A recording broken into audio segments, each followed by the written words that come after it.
Bismillahirrahmanirrahim. Assalamualaikum warahmatullahi wabarakatuh. Alhamdulillahilladzi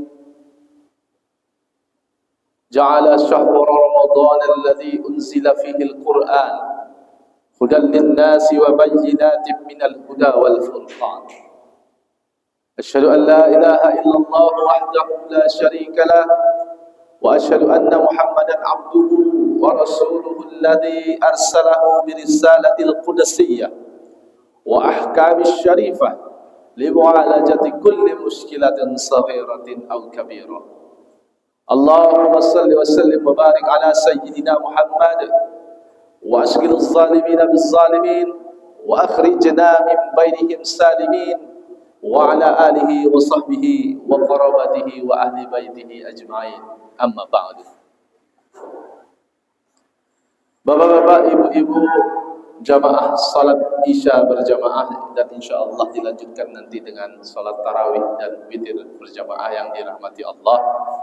Alhamdulillah, tak bosan-bosan saya selalu mengajak kita umat Islam untuk bersyukur karena Allah masih tetap memberikan kita kesempatan untuk meraih berkahnya Ramadan.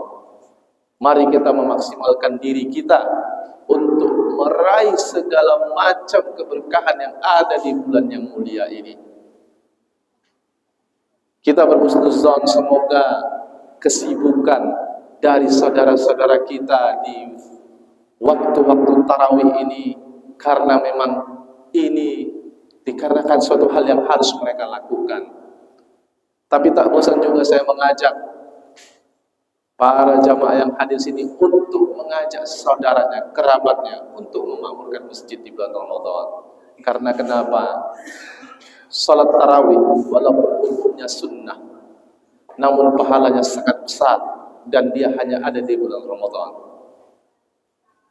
Walaupun bisa dilakukan secara pribadi nantinya di rumah, saya khawatir karena kita terlalu lelah, karena kita melaksanakannya sendiri, kita kemudian kurang termotivasi untuk melaksanakannya. Sungguh disayangkan jika satu malam saja lewat untuk tidak terlaksanakan salat tarawih.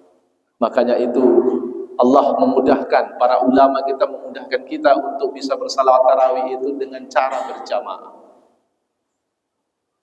Kemudian mari kita bersalat dan salam kepada junjungan alam Nabi besar Muhammad sallallahu alaihi wasallam. Allahumma salli wa sallim wa barik ala sayyidina Muhammad wa ala ali sayyidina Muhammad.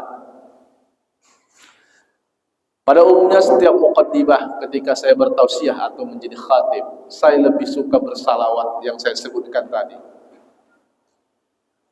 Allahumma salli ala sayyidina Muhammad wa ala ali sayyidina Muhammad wa azghiluz zalimina biz-zalimin. Kenapa? Karena kita sedang dizalimi umat Islam ini dari berbagai macam sisi, baik itu dari penguasa-penguasa yang zalim ataupun dari kejahatan-kejahatan orang kafir. Maka salawat ini adalah salawat yang paling tepat untuk selalu kita bacakan di saat-saat sulit seperti ini, atau yang dikenal dengan salawat asqil. Apa isinya adalah kita meminta kepada Allah melalui bersalawat kepada Rasulullah untuk agar mereka sesama musuh-musuh Allah, musuh-musuh umat Islam itu disibukkan antara sesama mereka. Mereka saling bertikai antar sesama mereka musuh-musuh Allah. Wa azghiluz zalimina biz-zalimin. Sibukkanlah orang zalim itu juga dengan orang zalim yang lain. Wa akhrijna min bainihim salimin. Dan dari pertikaian antar sesama seorang zalim itu, kita minta kepada Allah untuk diselamatkan dari efek kerusakan yang mereka buat. Ini sekedar hanya yang ingin saya sampaikan kenapa saya senang bersalawat asqil.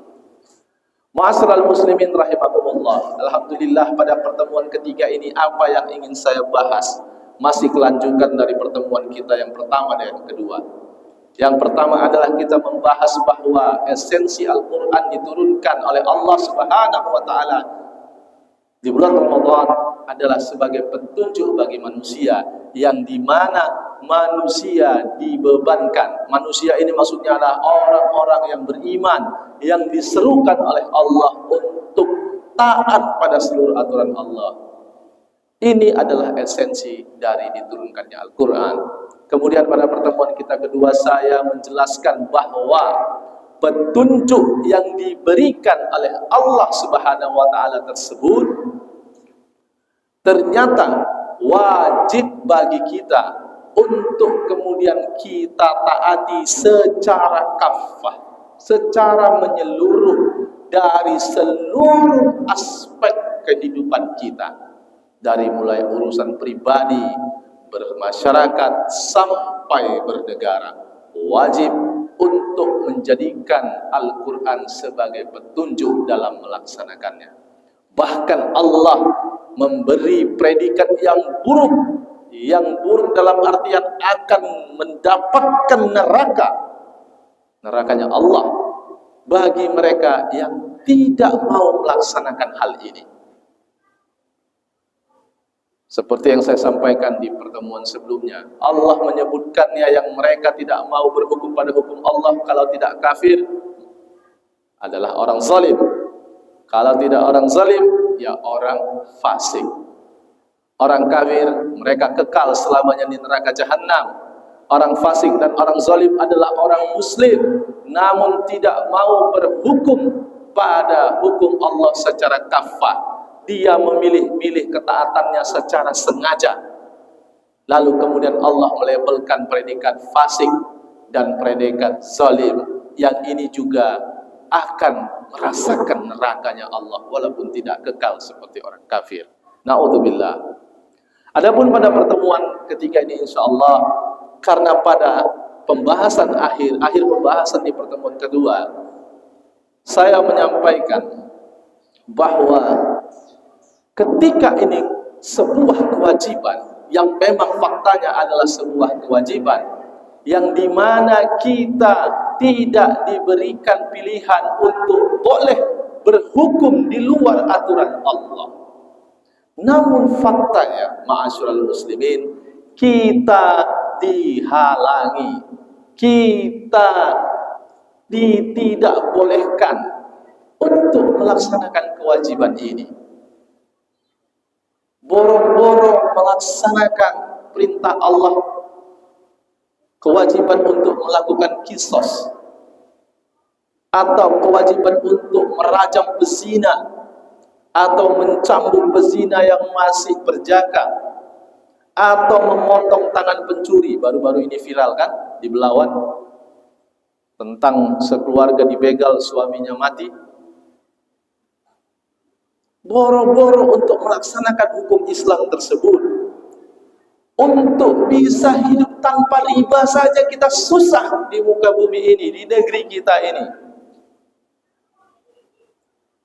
Mau punya rumah tanpa riba, sulitnya minta ampun. Bisa ada, tapi DP-nya mahal kali. Begitu juga pengen punya kendaraan bermotor atau mobil tanpa riba, ya sama, DP-nya mahal sekali. Bahkan untuk urusan beli panci pun ibu-ibu ada saja nanti kreditnya itu kredit yang ribawi. Apalagi melaksanakan hukum-hukum Allah yang lainnya, padahal ini hukumnya wajib. Maka pertanyaan besar kita adalah bagaimana masalah ini bisa diselesaikan?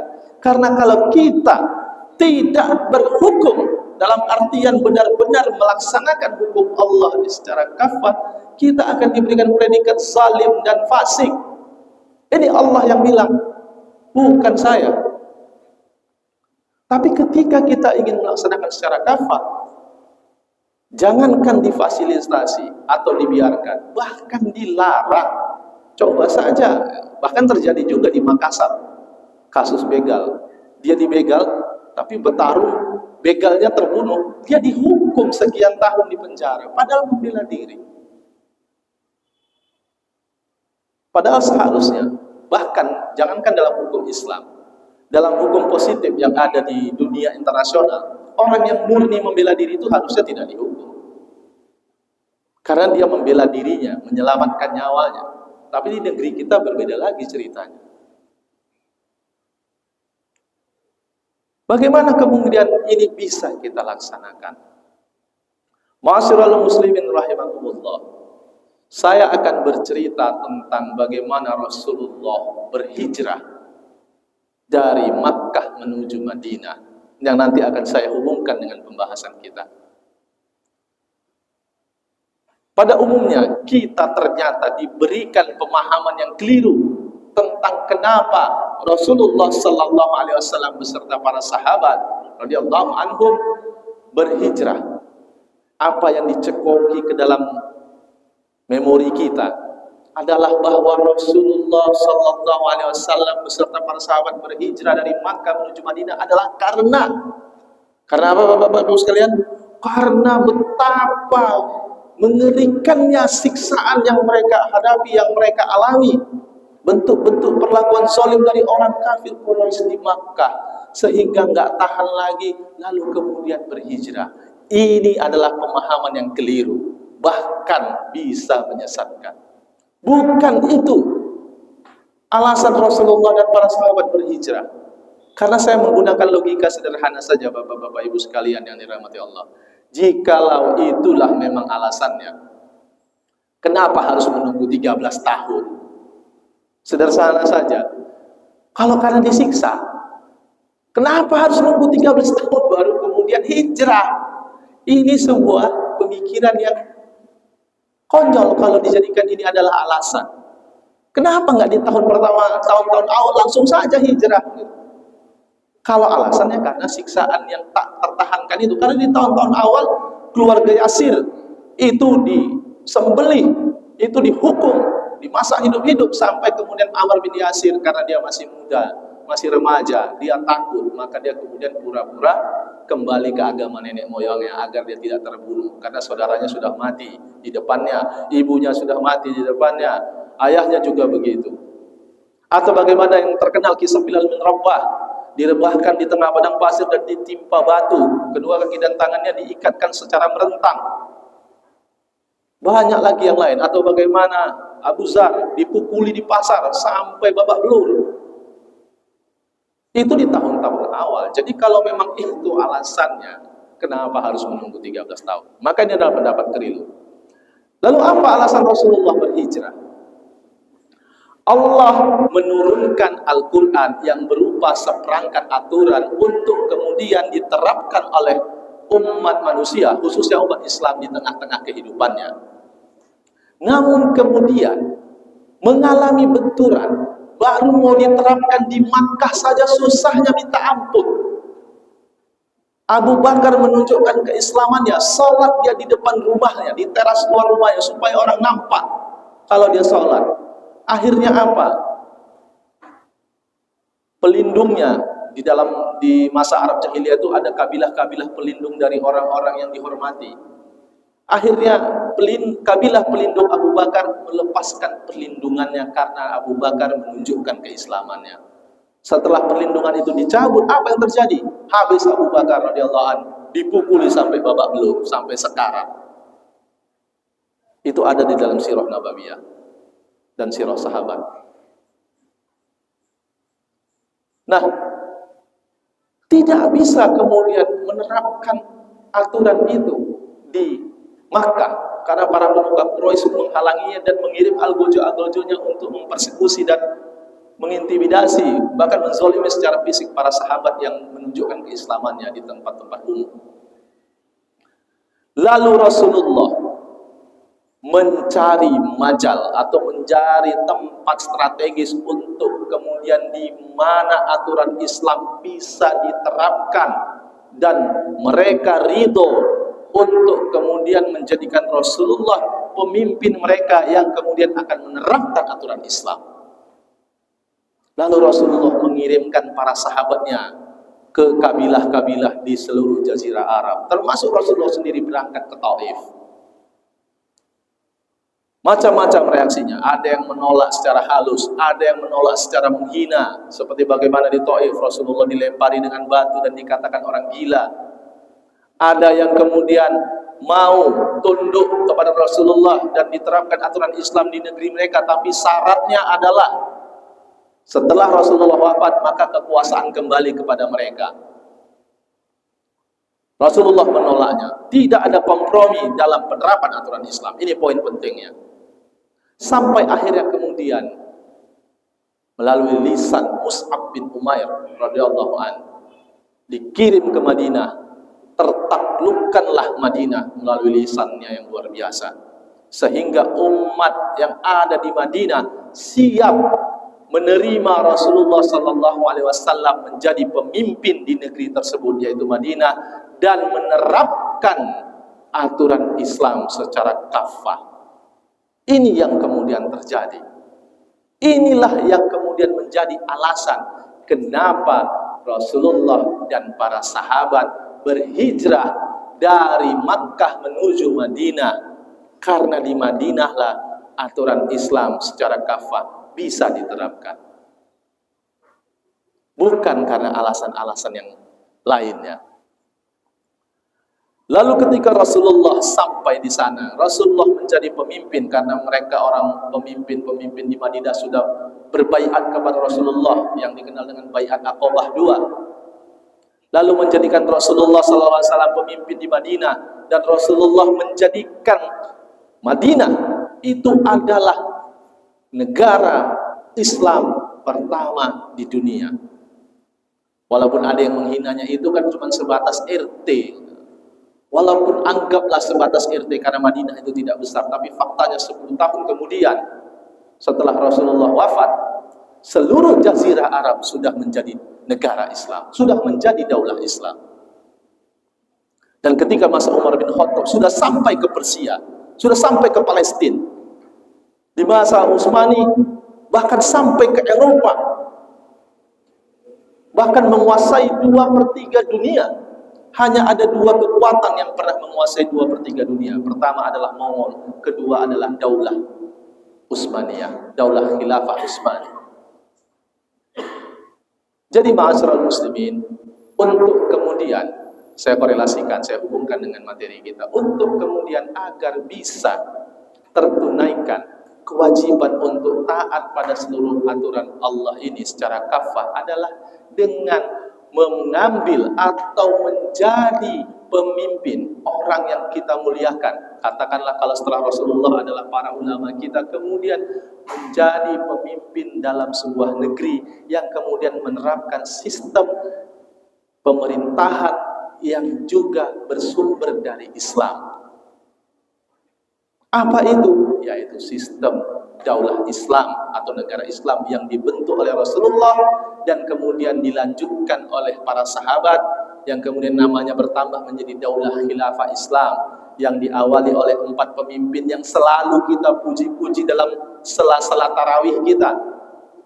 Al-Khalifatul Awwal atau Al-Khalifatul Ula, Amirul Mukminina Sayyiduna Abu Bakrin Siddiq radhiyallahu an.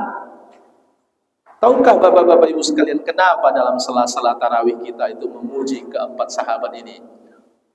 Yang harus kita pahami di sini adalah bukan dari sisi karena mereka adalah sahabat Rasulullah, bukan.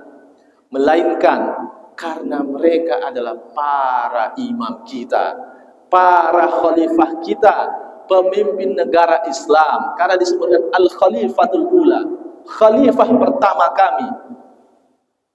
Khalifah itu adalah nama pemimpin negara dalam negara Islam. Apa nama negara Islam?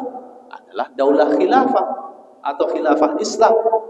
Kita puji Abu Bakar sebagai pemimpin negara Islam pertama setelah Rasulullah. Begitu juga Umar bin Khattab sebagai yang kedua, dan seterusnya.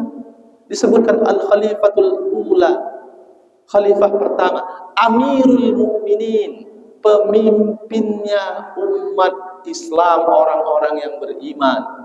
Jadi kita tidak sembarangan dalam melakukan puji-pujian di dalam sela-sela tarawih kita itu memuji para khulafaur rasyidin. Kenapa harus dengan daulah Islam? Apakah tidak mungkin kita menerapkan aturan Islam secara kafah tapi dalam bingkai negara yang bukan khilafah tadi itu? Sebut saja mungkin di dalam sistem republik, atau di dalam sistem monarki, kerajaan, atau dalam sistem-sistem lainnya. Faktanya, itu tidak mungkin.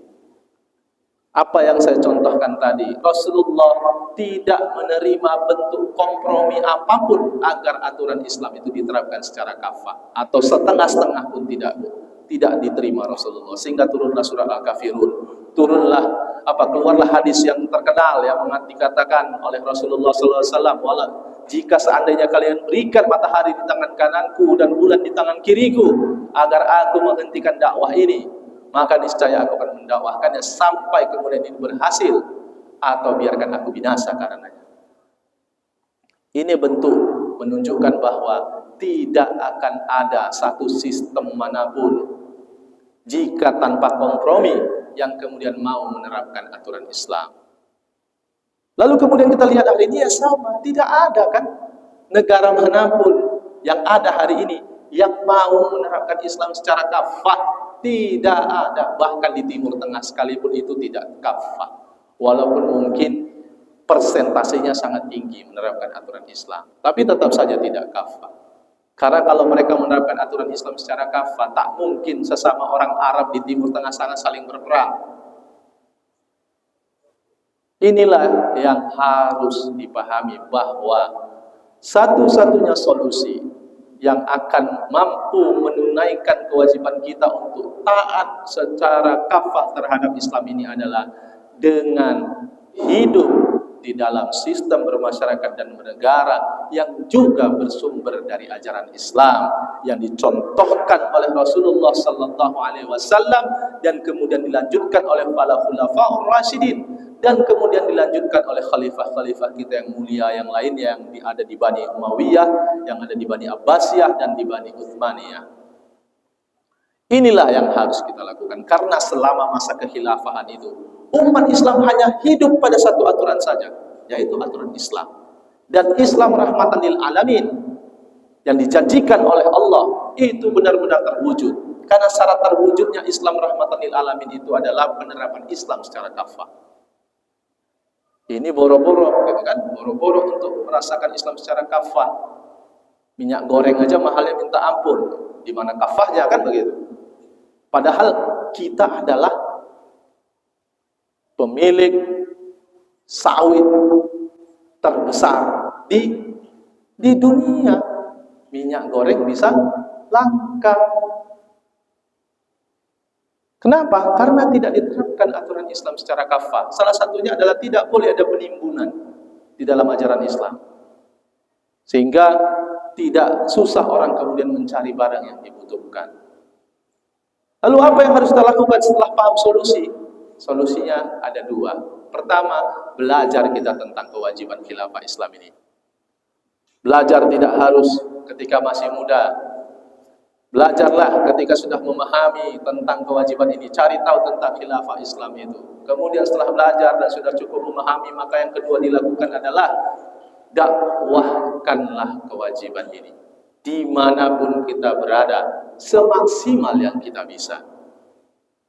Karena dengan itulah kemudian kewajiban kita untuk berislam secara kafah, namun tidak bisa karena dihalangi itu, tertunaikan dengan artian tergantikan dengan kita mendakwahkannya. Mendakwahkan apa? Bahwa penerapan Islam secara kafah itu wajib, dan cara agar kemudian penerapan Islam secara kafah itu bisa terwujud adalah dengan menegakkan daulah khilafah Islam. Dakwahkan ini, tertunaikan, tergantikan kewajiban kita itu untuk berislam secara kafah. Namun ma'asyiral muslimin, jika kita sudah tahu wajib berislam secara kafah dan tahu solusinya hanya dengan khilafah, tapi kita diam saja, tidak mendakwahkannya, wallahu a'lam, apa yang kemudian kita akan jawab di hadapan Allah nanti ketika Allah tanya, sudahkah engkau berislam secara kafah? Belum. Sudahkah engkau memperjuangkannya? Belum. Tidak. Wallahu a'lam apa yang kemudian terjadi nantinya kita di yaumil mahsyar kelak. Maka dari itu ma'asyiral muslimin, sekali lagi saya mendakwahkan kepada kita semua, dakwahkanlah kewajiban ini. Mungkin itu yang bisa saya sampaikan. In wajadtum minni al-khata'at wal ghalatan astaghfirukum. Ma'assalamah. Billahil hidayah wat taufiq. Wassalamu alaikum warahmatullahi wabarakatuh.